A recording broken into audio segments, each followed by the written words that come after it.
আসসালামু আলাইকুম ওয়া রাহমাতুল্লাহি ওয়া বারাকাতুহু। আলহামদুলিল্লাহ ওয়াসসালাতু ওয়াসসালামু আলা রাসূলিল্লাহ ওয়া আলা আলিহি ওয়া সাহবিহি ওয়া বারিক ওয়া সাল্লিম তাসলিমান কাসীরান কাসীরা। আজ যে বিষয়বস্তুর উপর আলোচনা হবে সেটা হচ্ছে এই যে কোন সবথেকে উত্তম ঈমানটা কি।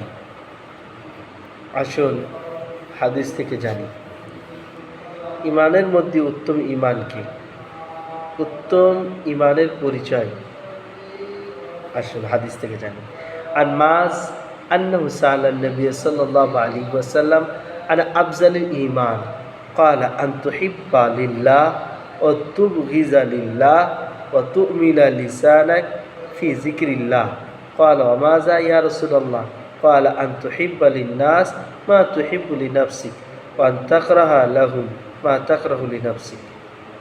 হযরত মুআয ইবনে জাবাল রাদিয়াল্লাহু তাআলা আনহু বর্ণনা করছেন যে আমি রাসূল পাক সাল্লাল্লাহু আলাইহি সাল্লামকে জিজ্ঞাসা করলাম, আল্লাহর রাসূল, উত্তম ঈমানের পরিচয় কি?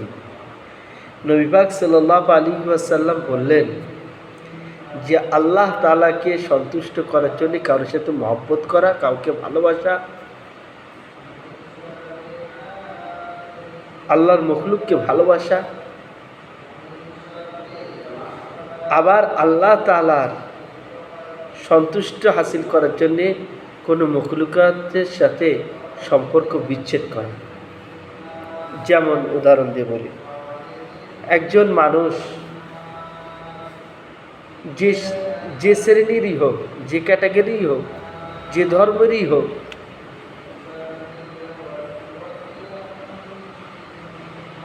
তাকে যে আল্লাহ তাআলার বান্দা বলে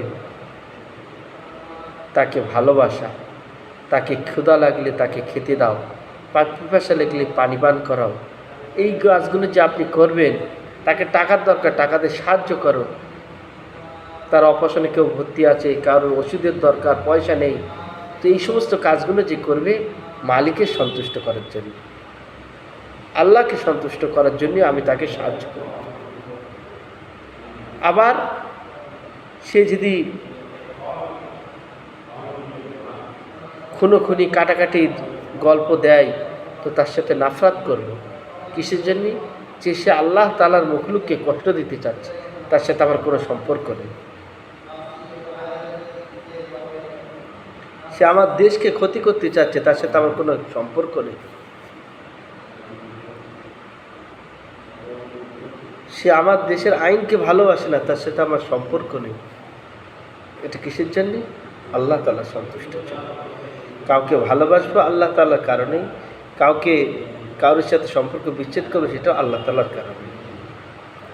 ওই সাহাবী বললেন যে আর কিছু আল্লাহ রাসূল? নবীজি বললেন, তুমি নিজের জন্য যে জিনিসটাকে পছন্দ করবে, তুহিব্বা লিন-নাস মা তুহিব্বু লিনাফসিক, তোমার নিজের জন্য যে জিনিসটা পছন্দ করবে তুমি অপরের জন্যও ওই জিনিসটা পছন্দ করবে। তুমি খাচ্ছ দামি খাবার, ভালো পানি, আর অপর যখন কেউ চাচ্ছে তখন তুমি তাকে এমন পানি দিচ্ছ যেটা খাওয়ার যোগ্য নয়, এমন খাবার দিচ্ছ যেটা খাওয়ার যোগ্য নয়।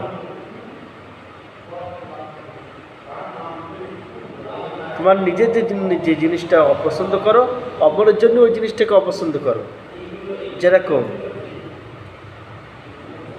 তরকারি খাওয়া হয়ে গেছে, টক হয়ে গেছে, তুমি খেতে চাচ্ছ না, একটা ভিখারি এসে তাকে তুমি দিচ্ছ না, জিনিসটা তুমি খাবা না, সেই জিনিসটা অপরকে দিও। তোমার নিজের জন্য যেটা তুমি পছন্দ করবে অপরের জন্য ওটা পছন্দ করো। তোমার নিজের জন্য কিনছে 600-700 টাকা দামের জামা কাপড়, আর কাউকে দেওয়ার জন্য একটা গরিবকে পরার জন্য দিচ্ছে তখন 200-300 টাকা দামে না। তোমার জন্য তুমি যেটা পছন্দ করছো না অপরের জন্যই পছন্দ করো না। আর আল্লাহ তাআলা জবান সবসময় সেই মালিকের স্মরণে, মালিকের জিকিরে ভিজে থাকবে। এটা হচ্ছে উত্তম ঈমান। সাহাবা জিজ্ঞেস করেন যে উত্তম ঈমানের পরিচয়, বলেন আল্লাহ তাআলার জন্য কারোর সাথে মহব্বত করা, আল্লাহ তাআলার জন্য কারোর সাথে সম্পর্ক বিচ্ছেদ করা, আর নিজের জবানকে আল্লাহ তাআলার জিকিরে স্মরণে ভিজিয়ে রাখা, তরতাজা রাখা।